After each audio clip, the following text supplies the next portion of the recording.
Hello YouTube, Alan back with another video, and today I'm going to kind of fill you in a little bit as to what I've largely been doing in terms of gaming over the last 6 months or so. I went very quiet on YouTube and really on social media. I did a bit on, tweet a bit, I suppose, but it's been quiet. And a big part of that is that essentially, instead of talking about games on things like YouTube, I've actually been playing more games. So I got myself an NVIDIA Shield.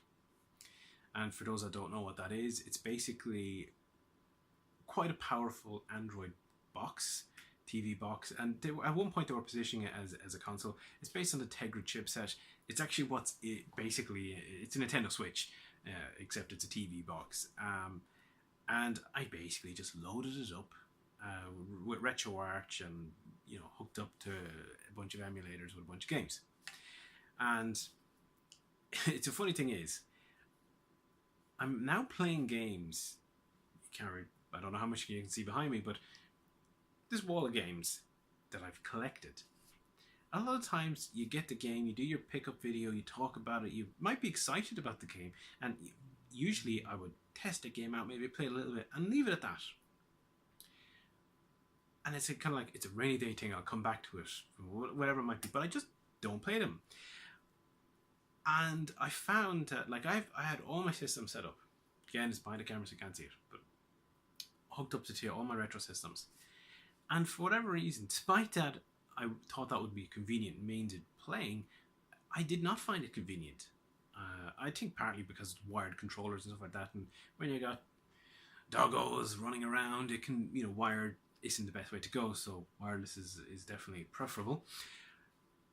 So in the end, the consoles are still there, they're all ready to go if I want, but I took them all, I uncabled them and put them in boxes to kind of keep them, protected from dust and stuff like that, and if I want them, I can take one out of its box and put it up and kind of set it up. I have a kind of a hot swappable area.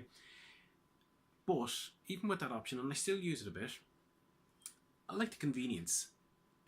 So I said, okay, I'm going to give an emulation kind of box. And I know there's things like RetroPies, and they would fall into the same category, which you can just stick all your games there. And mine's on network storage, which is one of the good things about the Shield, that it mounts network storage automatically. And I'm just going to play the games that are sitting behind me. And what really kind of made me kind of go back to it was this thing called Retro Achievement. And I'm probably going to call the video Retro Achievements, or Retro Achievements, what I've been doing. So Retro Achievements is basically a website or service to add achievement points to old games. So most people that are familiar with the Xbox, PlayStation and so on will be well aware what achievements are. You get, in Sony land, it's gold, platinum, and all these different trophies. But really, it's, you do something in a game, you get a sticker or a badge, and you get your points.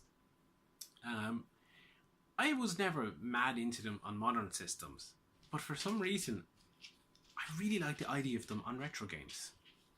I think it just gives you, it gives me an excuse to replay old games that I already love. So the likes of your Sonics, your Streets of Rage, your Marios, whatever. Any excuse to kind of go back and revisit them is welcome. But on top of that, it also challenges you to kind of maybe play it a bit differently. So it could be, there was a game I was playing just the other night. It was a shoot 'em up game called Dragon Spirit. And one of the challenges was get to the boss at the end of level 1 without firing a single bullet. In a shoot 'em up, that was quite tricky, but it makes you rethink how you play the game and how you approach things, and that really freshens up the experience.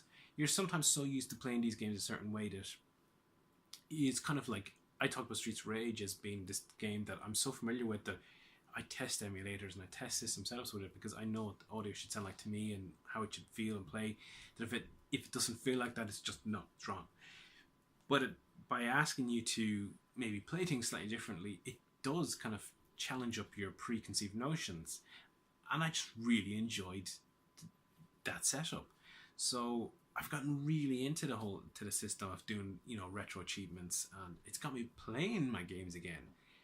I've completed more games this year than I probably have ever in my life. Like, I have completed definitely at least over 50 games already this year. And to tie this into the retro achievements, basically when you have achievement set, you're basically you're playing an emulator and you log into your retro account on your emulator, and it synchronizes your actions. So if an achievement was to say complete Green Hill Zone on Sonic 1, as soon as you complete Green Hill Zone on Sonic 1, you'll get a little pop-up like you would on Xbox saying, achievement unlocked, blah, blah, blah, blah. Very straightforward, very easy, works quite well. Most of the time. If you've got a decent internet connection, it'll always work pretty much.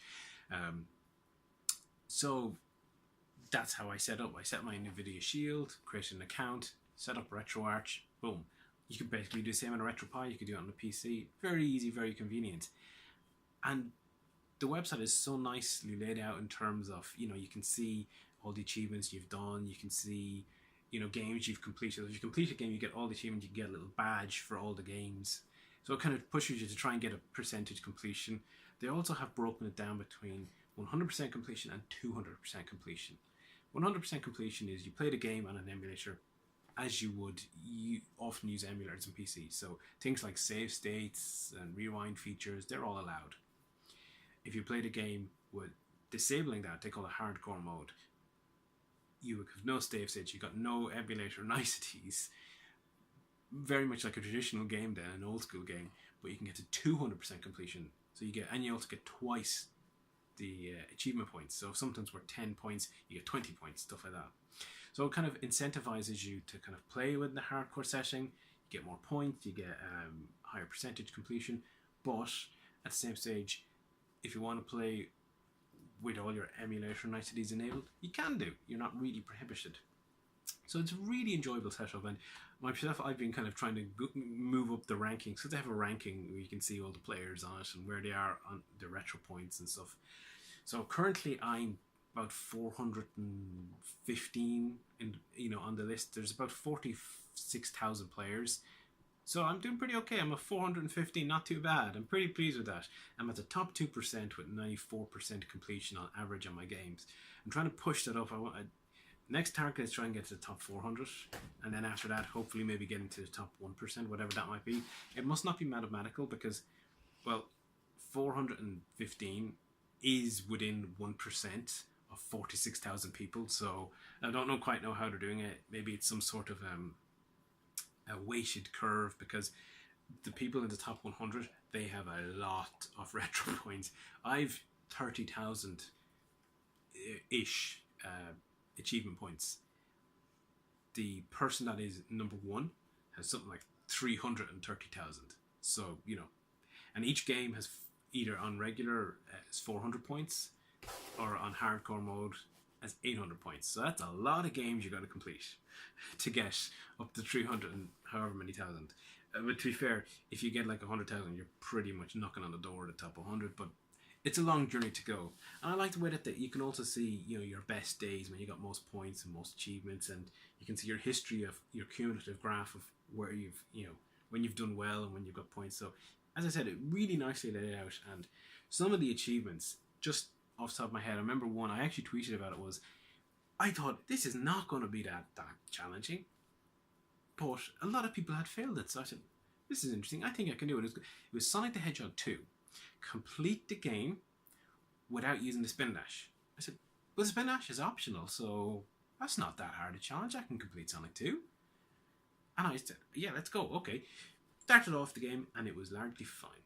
You're going through the early levels, and you do have to teach yourself, oh, yeah, if you break your pace for whatever reason, I can't spin dash to get going again, but beyond that, no major hurdles.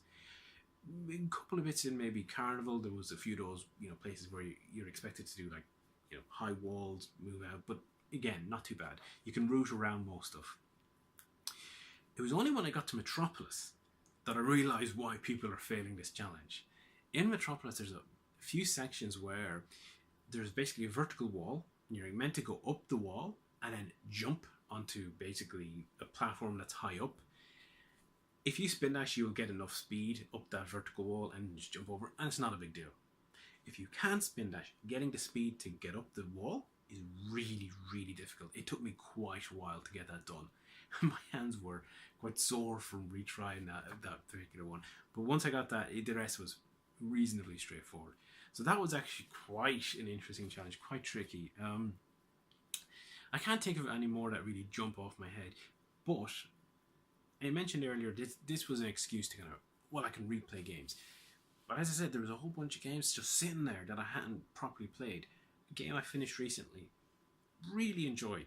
And I remembered getting it in passing, like a fairly cheap, and that's Batman on the Mega Drive. And I had played this before on my channel, and I thought, oh, that seems like an interesting, basically, walk right, beat up a few baddies. Not even Streets of Rage style, it was more like, Kung Fu, Vigilante, that type of thing. Linear playing.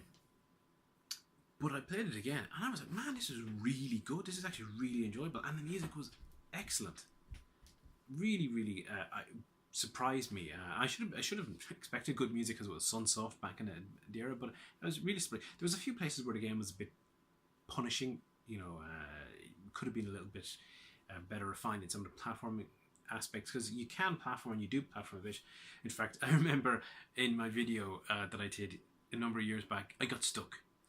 And I started playing the game, and I got stuck in the same place again. I was like, dear God, why am I stuck at the same bloody place? There's these boxes, you can't jump over them, and you have a grapple hook. And I was like, I can't grapple onto the box. What am I doing? It turns out you're meant to grapple onto this small little thing, a broken pipe, and you can do this kind of doubly jump when you're diving through the air. And once I figured it out, it was like, oh, that's what you do. And it was fairly straightforward. But until it took me a good few minutes to figure it out again. But beyond that, as I said, surprise. Another surprise was Game Ground on the Mega Drive. I'd seen, just like Batman, I had also seen this in Mean Machine's kind of compendium book that I had as a kid. And it didn't get the best review. And to be fair, the pictures look a bit crude. I didn't really think too much of it. I thought it looked like, Gauntlet or something like that, single screen Gauntlet kind of experience. And I'm not a mad fan of Gauntlet. But they had some reasonable achievement points. I said, I think I can do this. I sat down and went through it, and I was surprised at how much depth there was to that game. Yes, the graphics are a bit crude in places, and the audio is not the right home about. But the game is actually really enjoyable when you know what's going on, and when you're not looking at it as, back in the day, you'd be like, this is £50, big investment, I don't need to be blown away. When you're not looking with that prism, it's a lot better. Basically, the gameplay, it is a kind of a single screen kind of Gauntlet situation, but you have to get to the exit of each stage. There's 50 stages, or you have to kill all the enemies on the stage, and that ends the stage permanently. When I say you have to get to the exit, you have a team, so you have to get everyone in the team to the exit. So it's better to kill everyone, and that becomes, each person on the team basically has different capabilities. They got different weapons and some of them can fire in all directions, some of them are fixed and fire at certain points and stuff like that. And it does make you think how you use your resources, because if they get killed and one shot will kill them, you might have had your best character, but now your best character's gone, and you might have needed him in a bit different situation. Another nice little touch is that if you take a hit, you will basically turn to stone, and your next character will come out, or you can choose them when they come out. But if you get that stone version of your character back to the exit, you reclaim them, so you actually don't necessarily lose that life. And I also you can also recruit. You'll find various people on the playfield as you go through the game, and if you manage to get them to the exit, you can get more people onto your team. Unless you play in hard mode, of course, in which case it's more like survival mode. You have everyone to begin with, and it's basically about getting to the end with people still left in your team. So, as I said, that was a real kind of surprise, because I had never really thought about it too much before. Had it sitting there, and I just never really played it, and I was like, wow, but the achievements made me sit down and give it proper time and attention, and I really enjoyed it. Now, you do find the opposite. Games that you thought you were going to like Cool Spot, again on the Mega Drive. I played quite a few Mega Drive games. I thought it looked funky. I remember it back in the day, and I liked platform games. And it's okay. But because the achievements were basically, and Ashley doesn't agree. She didn't like Cool Spot either. No, you didn't. Because the achievements were like get 100 cool points on a level. Ash. Yeah. Doggo be barky. Because the achievement was like get 100% on each level, that was actually probably not the best way to play this game. Because yes, you get extra lives and stuff like that, but to be honest, the game is set up that is a bit unfair in a way. Like, it will hide stuff in places that you can't see, or it's in all sorts of obscure places. There isn't really necessarily a good feel for where a hiding spot might be. And even on level 1, I found myself just traipsing back and forth trying to find where the hell this thing was. It just, it diminished my enjoyment in that one particular case. But it also was, well, sometimes you weren't even clear what you could jump on, what was background, what was foreground. It was very Western, early 90s platformer, not the best. So, but anyway, that's the way it goes. At least it got me trying and playing. And that's, as I said, where I started this video was what I'd been doing. So I didn't make videos, but part of the reason why I didn't was because I've just been enjoying playing the games more. I haven't been playing too many modern games, but by God, I've been playing a lot of retro stuff. And I would definitely recommend, if you haven't heard of it before, because I hadn't heard of it before either, it's well worth checking out. Retroachievements.org is the website. Signing up and seeing what you think. I think you'd like it. It's easy to set up because you can do it on Windows. They have some preset emulators. But to be honest, on an Android device or on a RetroPie type of device with RetroArch, that's probably the easiest way to set up, and I think most people play that way. So, let me know if you think this is a good thing. Is it worth adding achievements? I think it is, but good discussion to have below. Anyway, until next time, I gotta see what Ashley is so upset about. We'll see you again soon. Bye for now.